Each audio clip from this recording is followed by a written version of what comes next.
So దేవుని లేఖనాల్లో మనం గమనిస్తే ఆమె ప్రభువు దగ్గరికి వచ్చి she recognised Jesus as two things.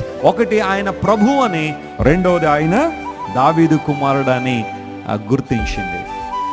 ప్రభువు దగ్గరికి వచ్చింది. మరొక సువార్తలో ఆమె ప్రభువు దగ్గర సాగిలపడినట్టుగా, మ్రొక్కినట్టుగా లేఖనాల్లో మనం చూస్తాం. ప్రభువా, దావీదు కుమారుడా, నన్ను కరుణింపుము.